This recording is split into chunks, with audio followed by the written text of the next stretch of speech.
Hello and welcome to another episode of Nothing Ventured with me, Arish Shah. Today I had with me via Zoom Florian Gottschaller. Florian is a Munich-based entrepreneur and investor and founding partner at Super Angels, as well as having founded Autoloader, a robotic software automation solution for airports, and then Spendit AG, a German digital market leader for employee benefits.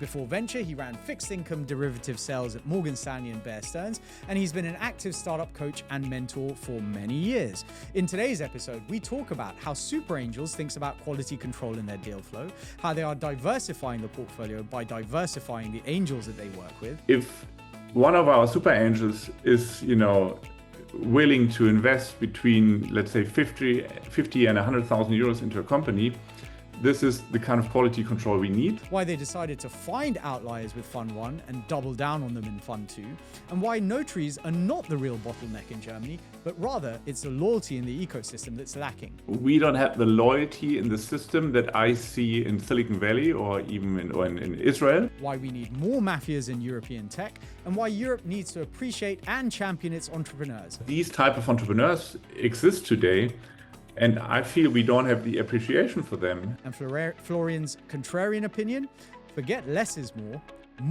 really is more. In the majority of cases, more is more. Let's get straight into it. Hi guys, whilst I've got you for a second, I thought I'd reintroduce myself. My name is Arish, I'm the host of Nothing Ventured, the podcast where I talk to the people behind the stories that make the venture ecosystem go round.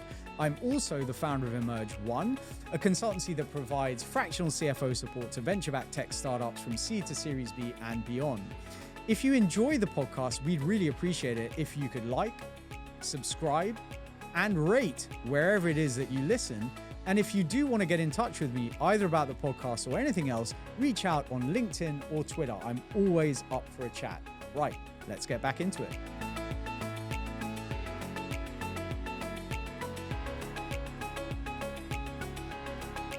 Florian, really great to have you here with me today via Zoom.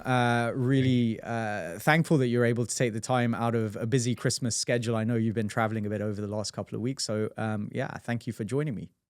Thank you very much. I'm very happy to be on your show. Amazing. Well, look, we're going to dive straight in. So, you've picked 22 standout angels. You've let them lead and you pay them carry for it, right, in Super Angels. And then you sprinted to like over 100 checks, 110 checks in the last 2 years. You've had, revenue up by 2x and a dozen sort of follow-on rounds.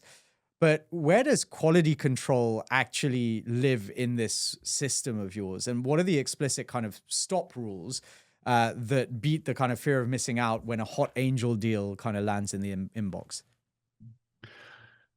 I mean, quality control is obvious, a central question with investing. However, I mean, our quality control is having somebody who proved to, have been successful in investing, not as an entrepreneur, but really in investing in the past.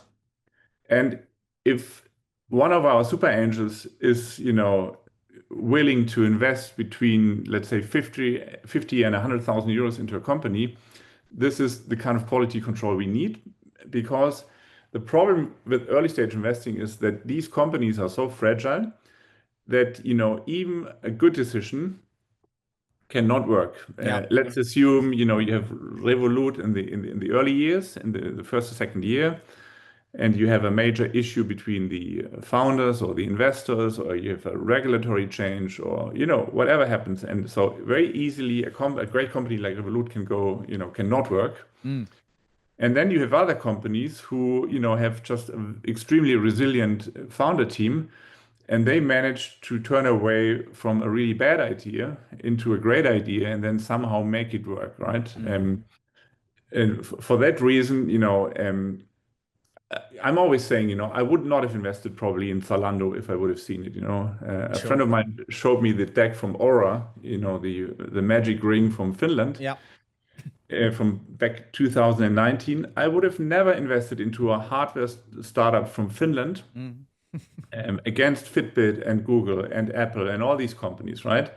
Why would you invest into a hardware startup from Finland? And yet they now, are running at a 2 billion valuation and have a great product, and many people in my surroundings are wearing the ring and so on.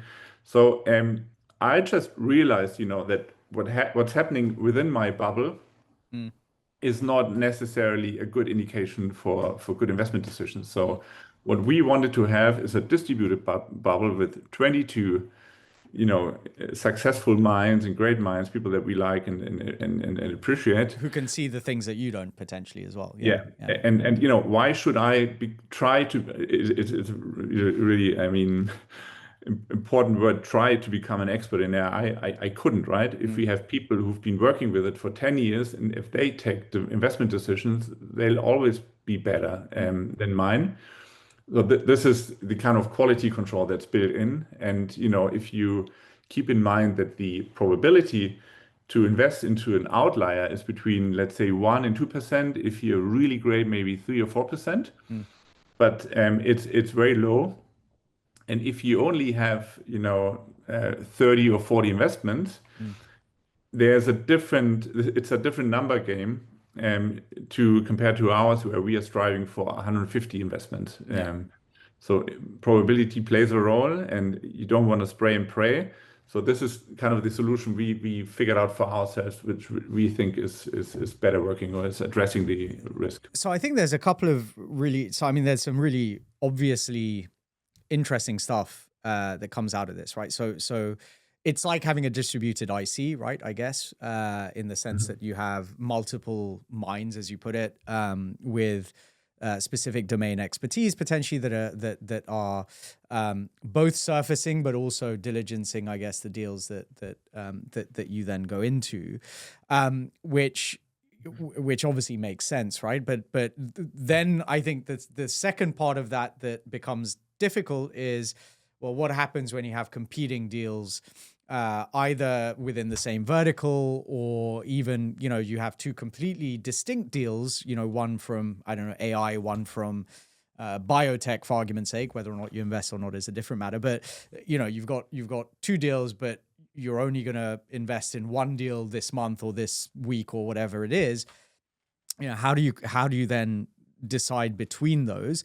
That's one thing. And then the second thing that struck me is, I'm not 100% sure how, well, I am actually sure, but like in the UK, we have the SEIS and the EIS, so the tax efficient investing opportunity here in the UK. And obviously a lot of investors use that both to save tax, but also to get, to potentially have some upside in these earlier investments.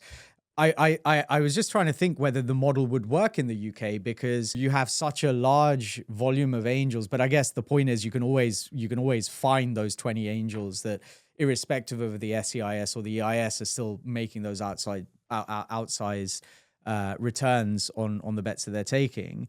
But I just wonder whether there is a bit of survivorship bias in there, right? Like, just because they've picked well in the past, are you sure they're going to pick well in the future? But I get, yeah. So those two questions, I guess, are how do you, you have a quality control system, but then how do you make the decision around which investment to make when you have competing investments, right? And then secondly, yeah, do you refresh that pool of angels over time, or do you, if their returns drop to say 4x, do you then cull them from the hurdle? How do you think about that? Well, I mean, first of all, to your question regarding competition, I mean, we had the situation, I think, only for the first time, but that was a week or 2 weeks ago. Mm. And basically, the decision we took is that we invested, in the first deal in this space that got shown to us, and we then declined the second one because we didn't want to have this kind of interference. Although, we are not even claiming to be a value-added investor, right? Sure. I think in most of the cases, even when funds do it's not a promise that the majority of funds is delivering on, if you're honest, because it's very individual. And in our case, if startups are asking us for help, we always try to help. But as always in entrepreneurial life, you need to take care of these things. So it's something they need to reach out to us, and then we try to make it happen. So that's one thing. The second thing about if an angel declines, I mean, what actually is a problem for us is if we have an angel with very low investment activity. That, I mean, in these cases, we've, we kind of replaced, I think from the initial angels, we replaced maybe 3 or 4, which was very amicable. I mean, one of the problems that we all know is that there's not enough liquidity in the market at the moment. So understandably, for some of the angels, they're just waiting for returns. Yeah. So that happened. And I mean, as always, and as you know, as an entrepreneur, when you're replacing, let's say employees, or in our case, angels, over time, you always understand better what you need and what works well for you, and what, your very own definition of quality. And that's very individual. And that's no statement about any of our angels. They've all been amazing.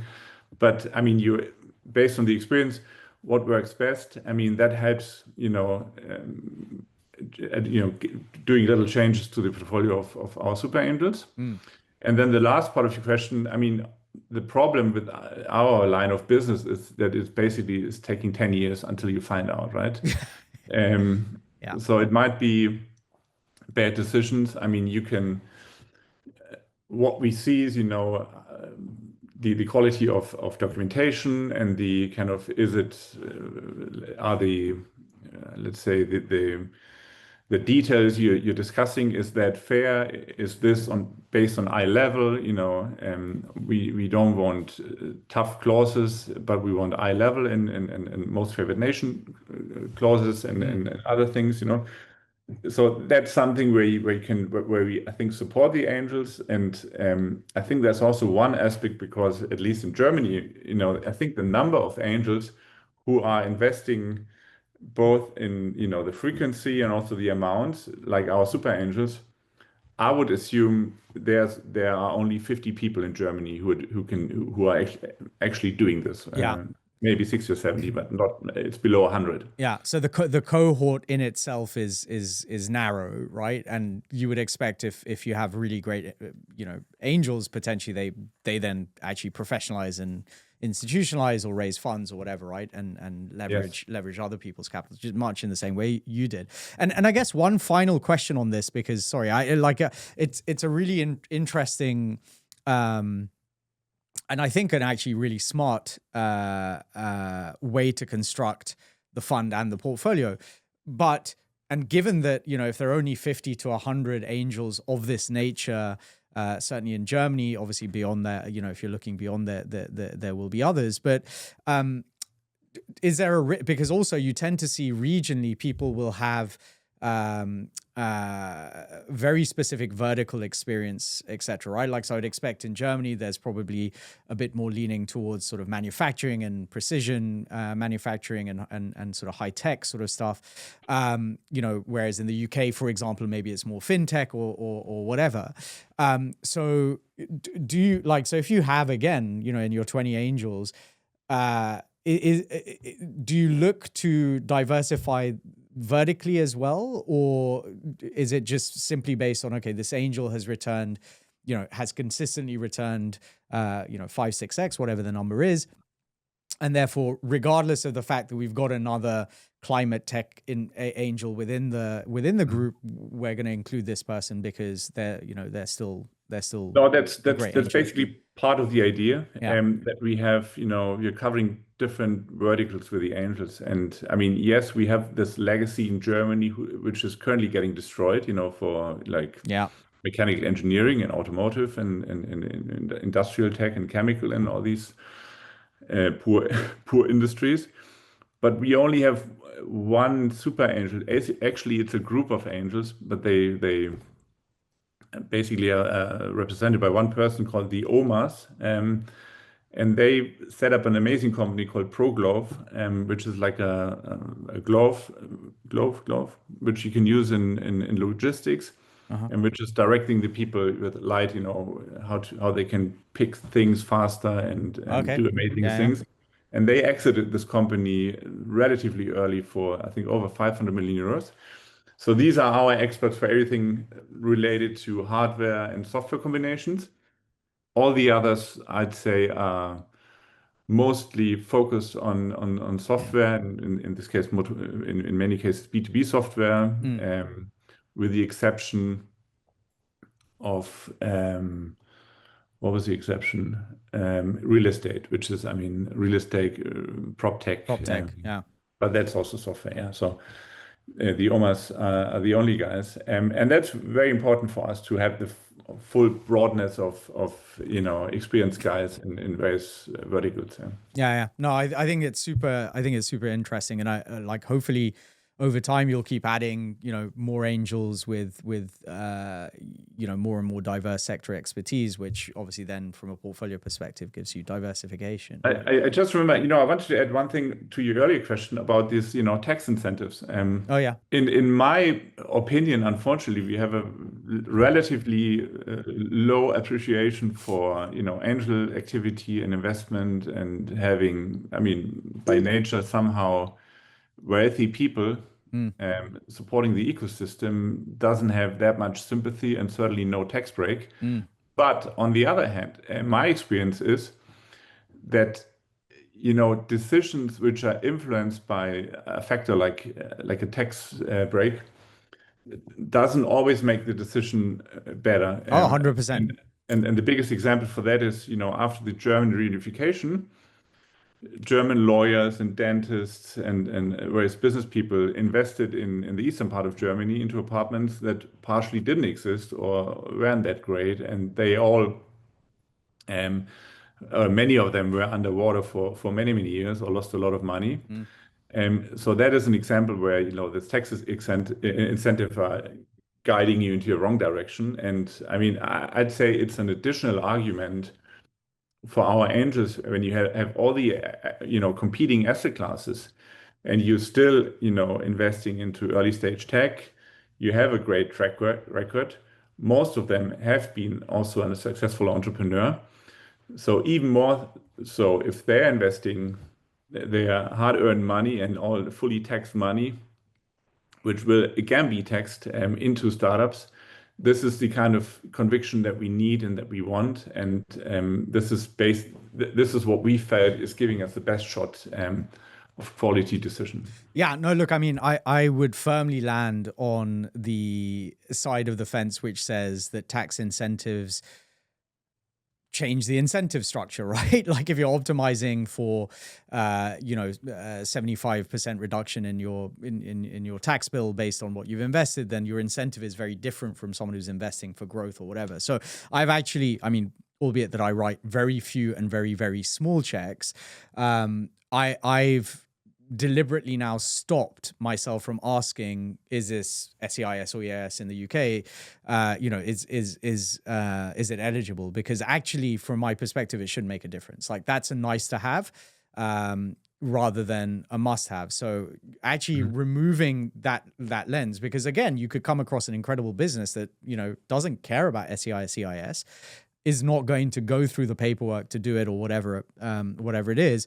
And, would you want to miss out on that opportunity just because the tax incentive isn't there, right? If you could, if you, let's say, use the example of Revolut earlier, £2,500 invested on their crowd, on their crowdfunding round very early days, is worth 1.4 million or something like that today, right? So they've created millionaires out of pretty much retail investors. Yeah. Okay. And it's taken 10 years or whatever it's taken, but Jesus, I mean, that's incredible. Now, those may well have been tax incentivized, but even if they weren't, right, that's a pretty good return, right? So, so I agree with you. I think, tax incentivization can distort distort the landscape, right? And actually you've got to kind of think beyond that. But I want to move on to a little bit more about the fund. So you've said that the second fund concentrates into the best 10% of fund one. But can you kind of give us or delve into what you mean by best, right? Because is it just valuation? Or are there other hard signals, revenue, durability, unit economics, governance, maturity, all of those sort of things, follow-on conversion, or anything else? What is it that carries the most weight?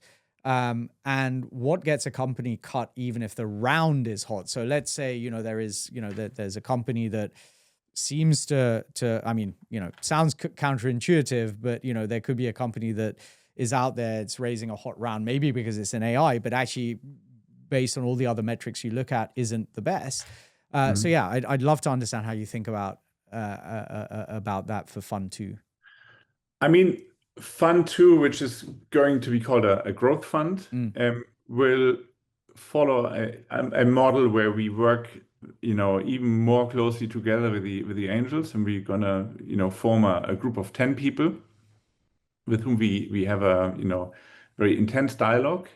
So this is one thing. So there's more focus and required also to go into details in that phase of the companies.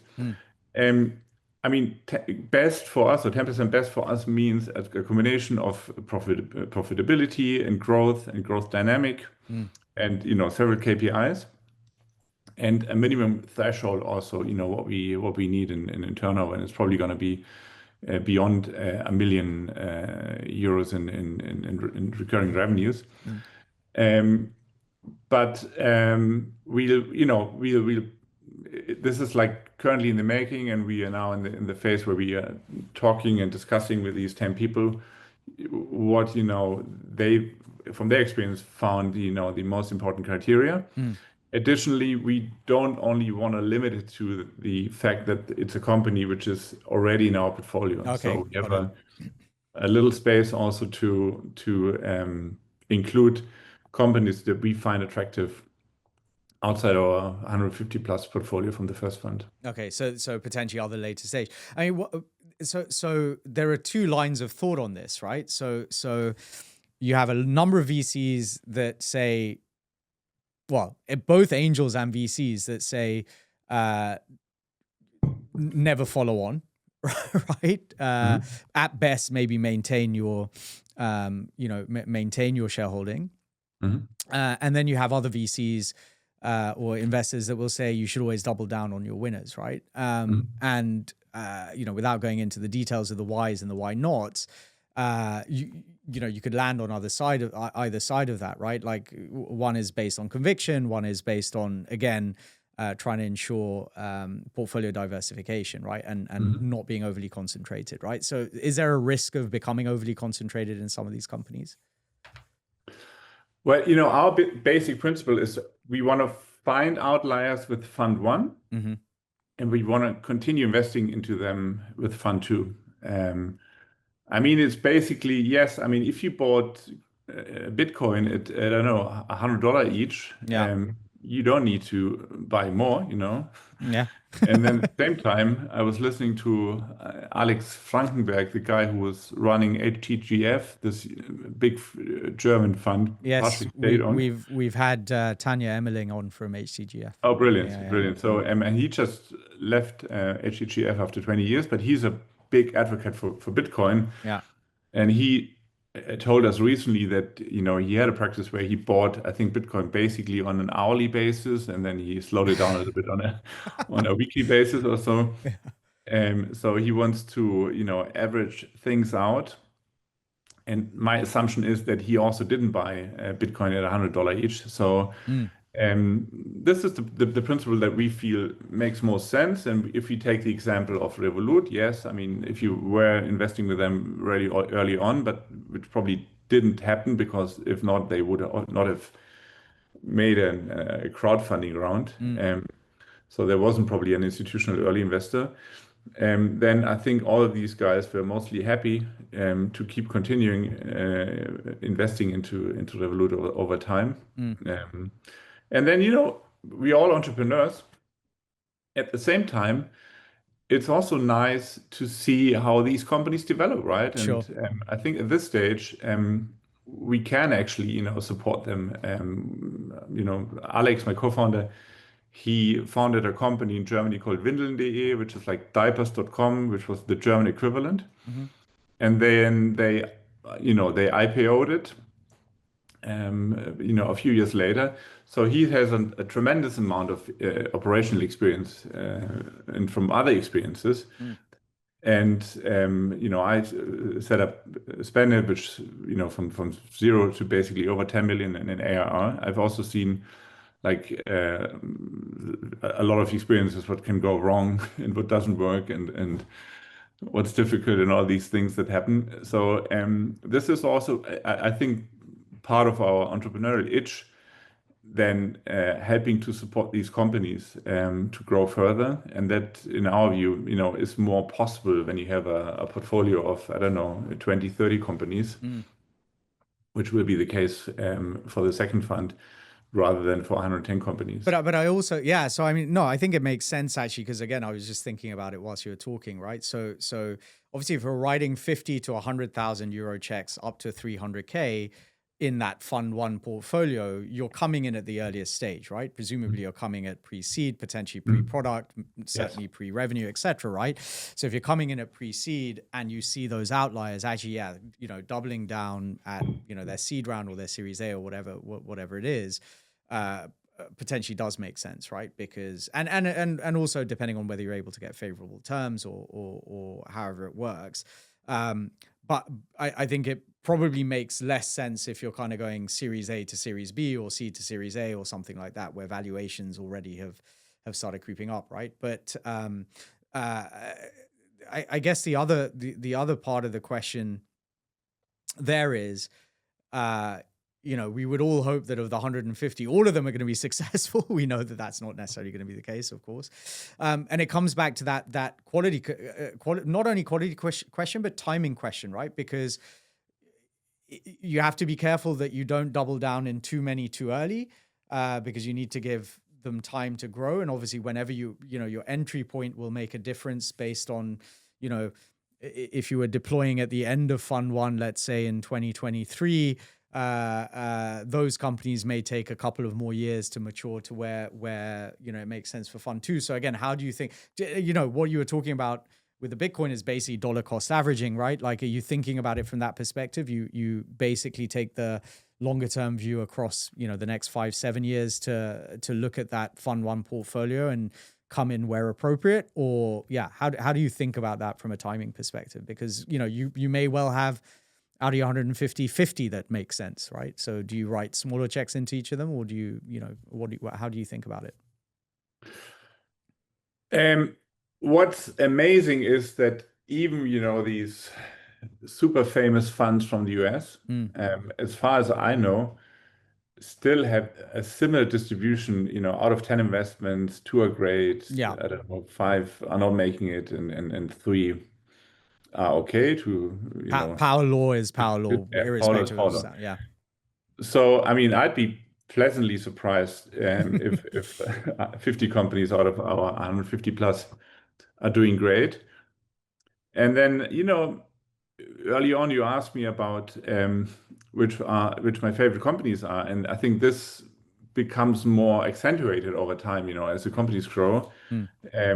And the one thing which is always comforting to me about AI is that still the human factor is very important, right? Yeah. So if that wasn't the case already, we could have built something that does fundraising and addresses people perfectly, and so does fundraising perfectly automatically, and then distributes it and supports the startups and all these things. But this isn't the case, because luckily it's all humans involved, right? So out of that reason, I think it's like a natural development that you have these, let's say, 30 companies that you strongly believe in and who can make it, and where you're also interested and happy to support it and make the right introductions and help them, with companies like your own become more professional and have a proper CFO if you see it's not working and so on.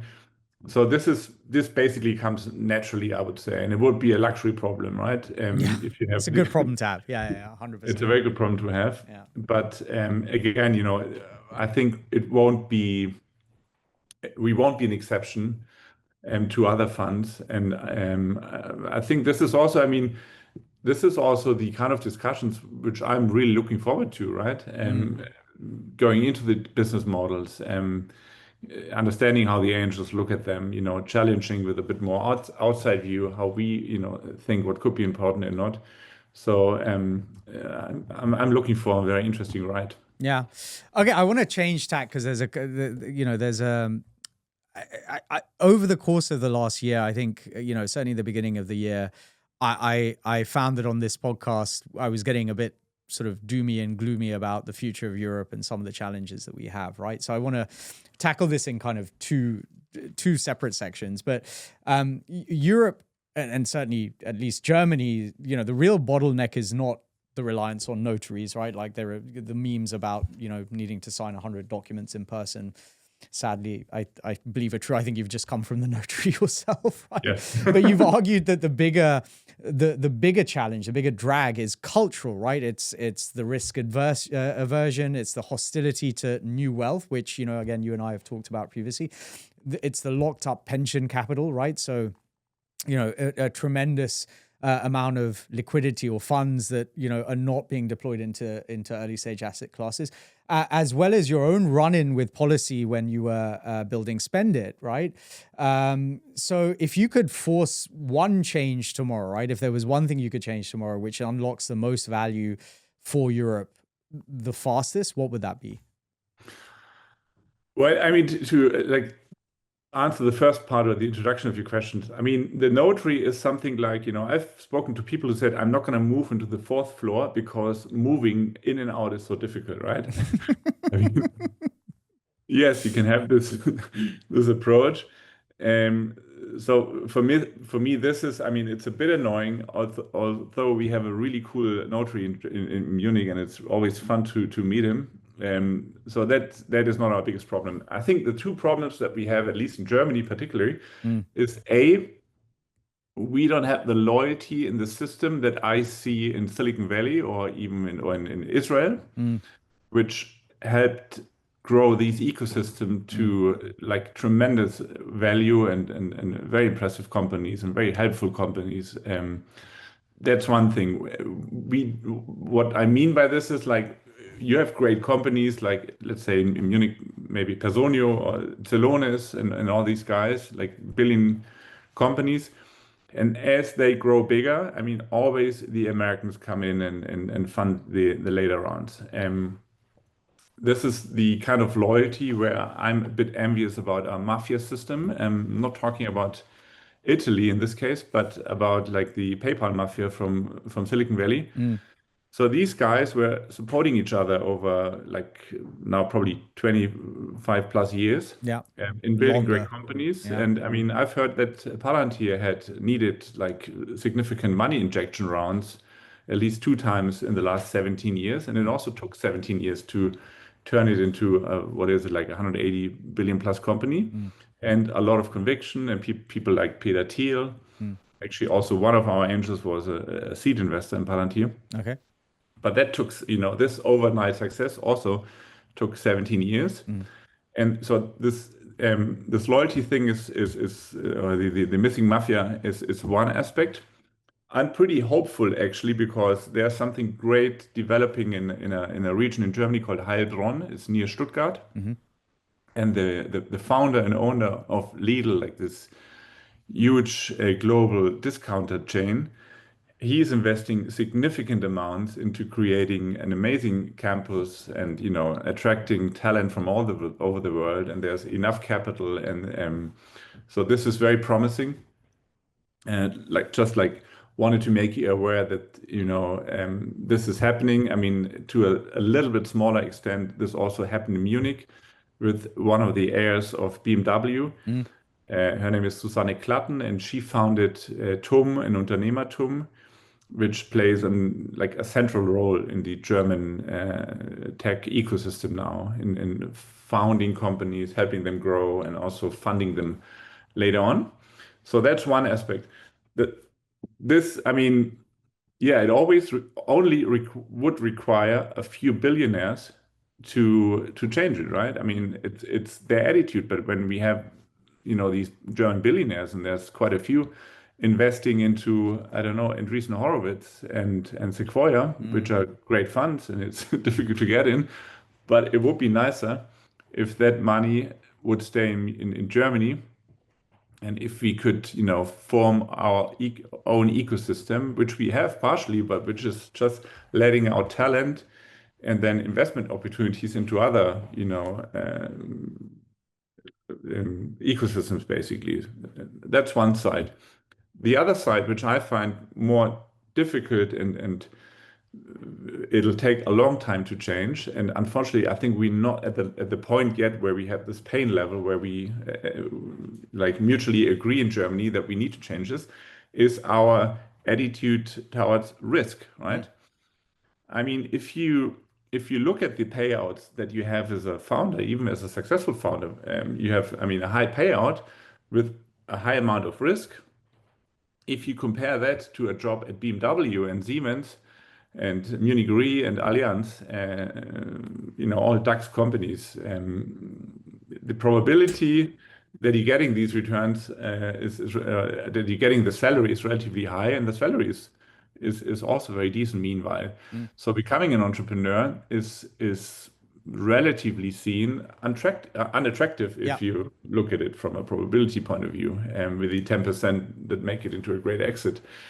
And then linked to that is, our perception of risk and innovation. I mean, we've been living, like in Germany, pretty well off the innovations or the everything that came out of the automotive industry. Yeah, the Industrial Revolution 150 years ago has powered the economy till now. Exactly. And we're talking about people like Herr Grundig, who founded a famous, electronics company, which isn't around anymore, or the people who, Mr. Klatten, who like took over BMW at a critical point and so on. So these are kind of almost forgotten people, but these type of entrepreneurs exist today. And I feel we don't have the appreciation for them, that, they're taking a lot of risks, they work hard, and they have many adversities they need to face. And, then, if you look at our government, we have, I don't see, any big entrepreneur who's in our government or who's representing like this point of view, and it becomes more and more important as we are, self-sabotaging ourselves with, changing the whole electric production system in Germany, the way how we produce electricity and how difficult we make it for the automotive industry to adapt. They've developed an excellent technology with the combustion engine, and we're asking them to stop it with relatively, I'd say, unclear,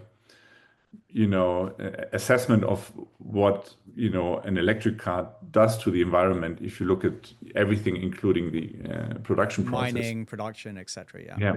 So it's a bit unanswered, and it's driven by a lot of conviction, like political conviction, that these things make sense, but it would be better if we... Well, political conviction, but also maybe herd mentality, right? Because you've had multiple countries saying we're going to be fully electric by 2030, 2035, whatever, right? So everyone's jumped on the bandwagon.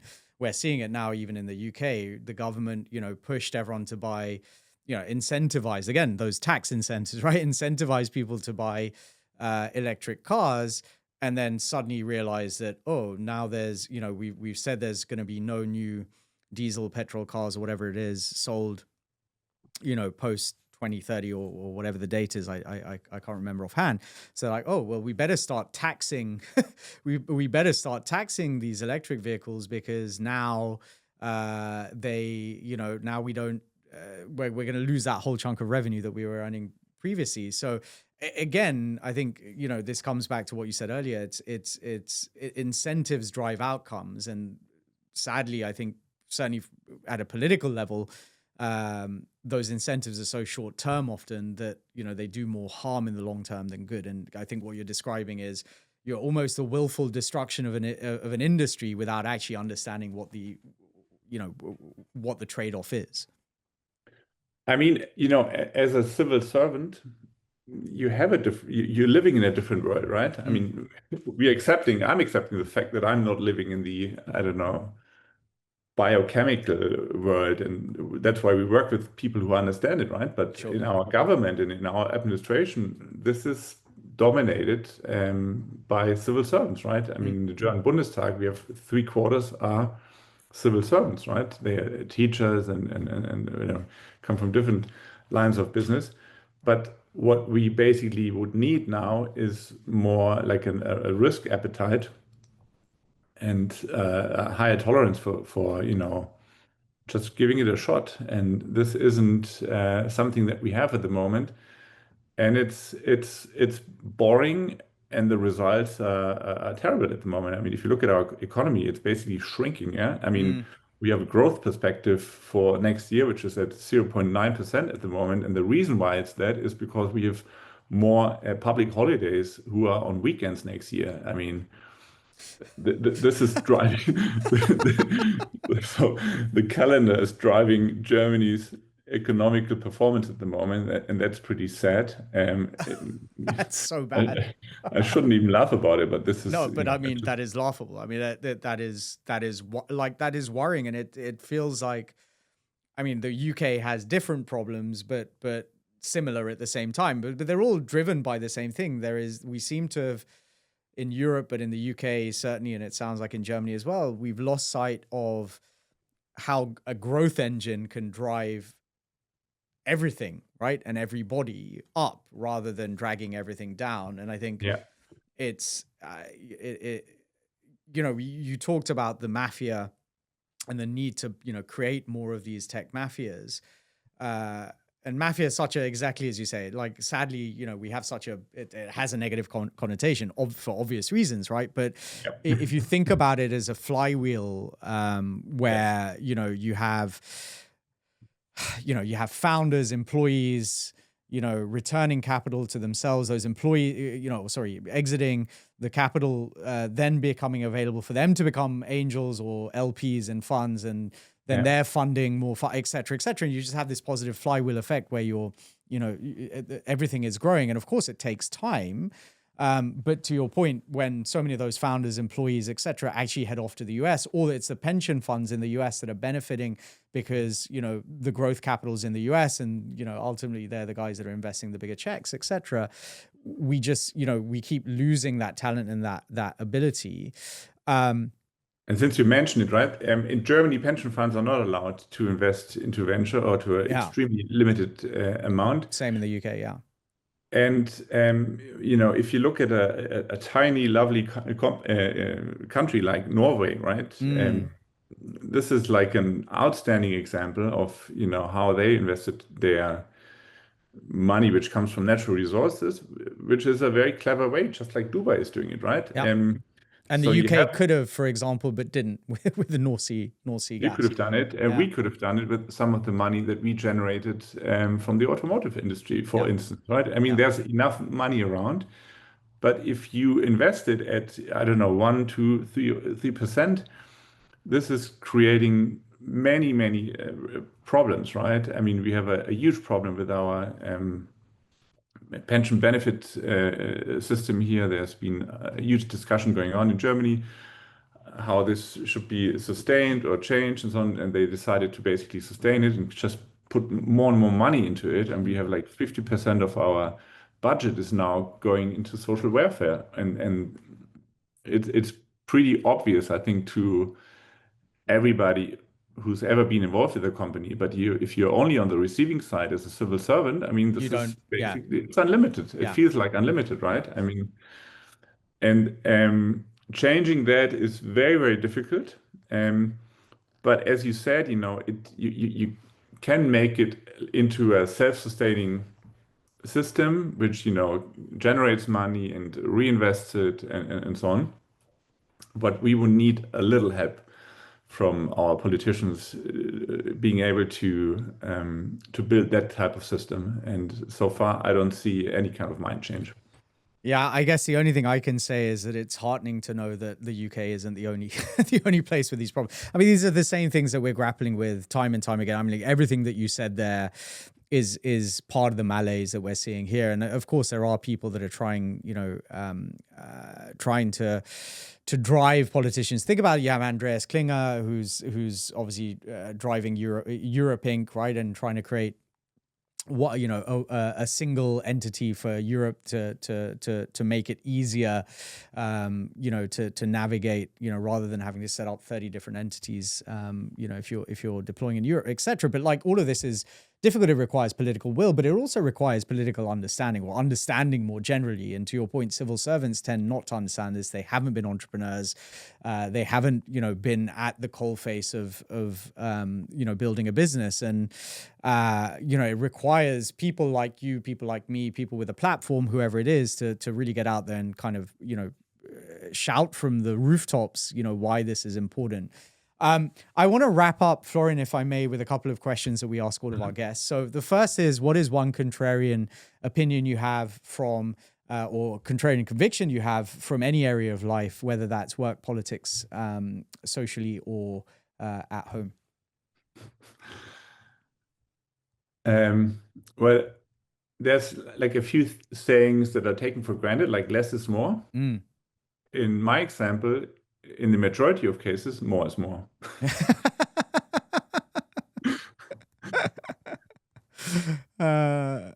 That's not even contrarian. I mean, it's contrarian against the saying for sure, but like, I mean, it sounds wrong.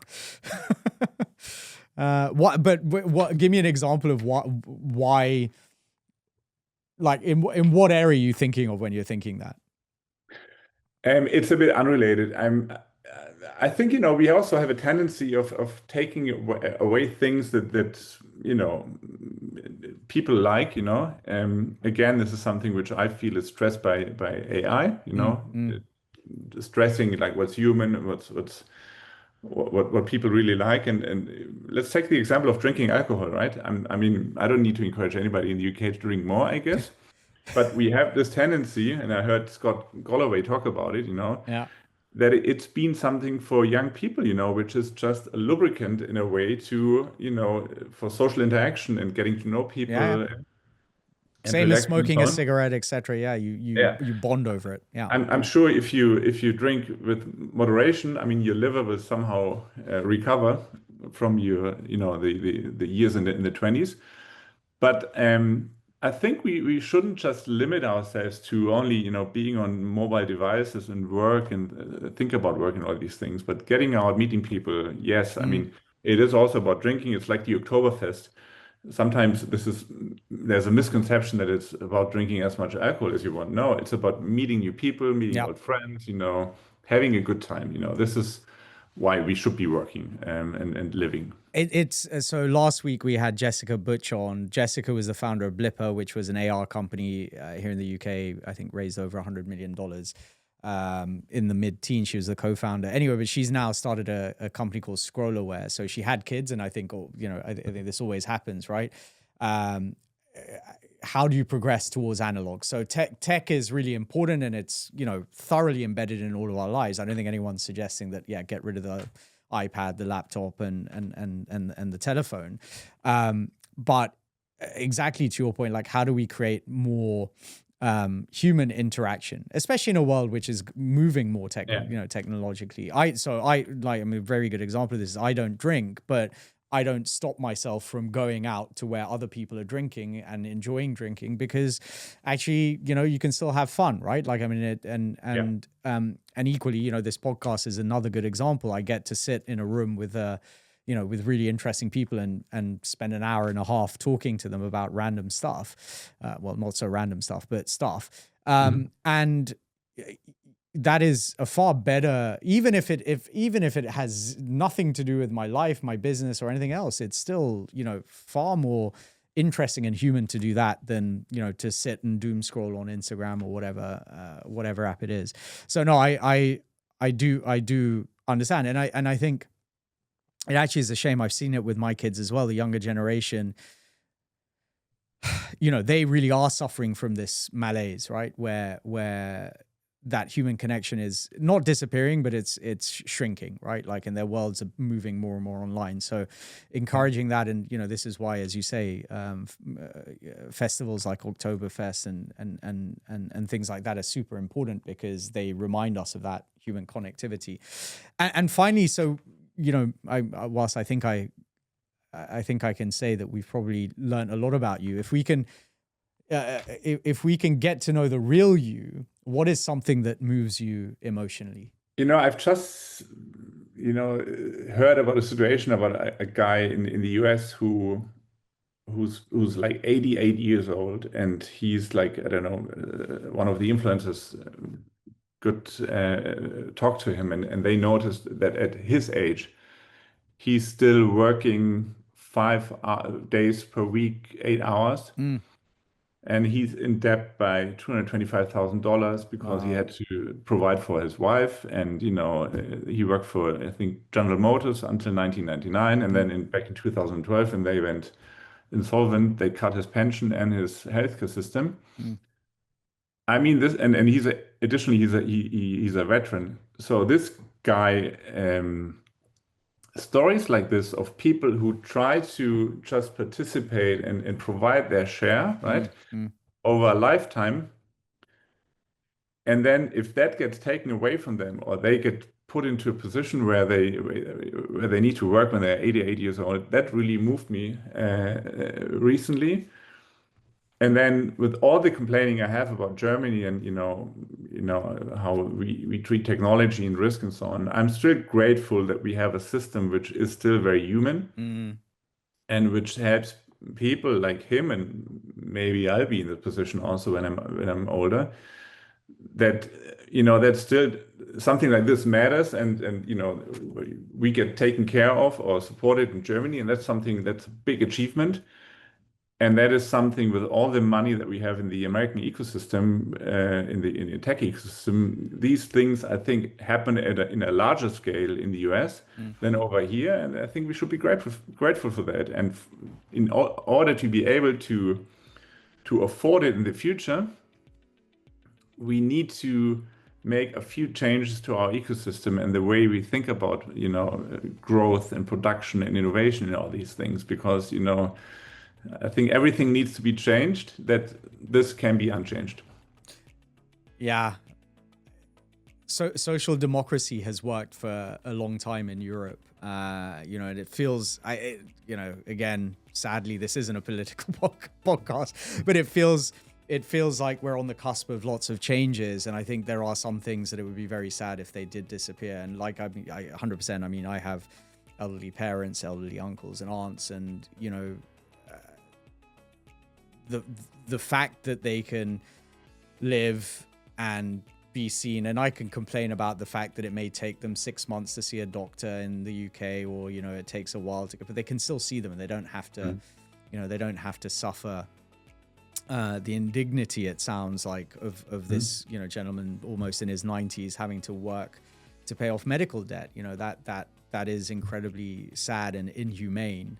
And I think the fact that we don't have that in Europe is actually one of the things that we should be immensely proud of. So, no, I think that's beautiful. Florian, thank you so much for joining me today. It's been absolutely epic, and I'm really, really thankful that we were able to do this. For our audience, where can they find you online? Are you on LinkedIn? Are you on Twitter? Where's the best place for them to find you on the internet? Mostly on LinkedIn, and we also have a website called super-angels.eu. And I'm attending many of the conferences. I mean, Bits and Pretzels for sure in Munich. If you need a good excuse to come over to Munich, use Bits and Pretzels. It's a great event. And I'm also in London on a regular basis. I've been living there. I love the city. I'll be over in February. But yeah, LinkedIn I think is perfect. Amazing. Well, Florian, thank you so much for joining me. It's been an absolute pleasure. Also for me, Arish. Have a great time till Christmas, and looking forward to seeing you soon in London.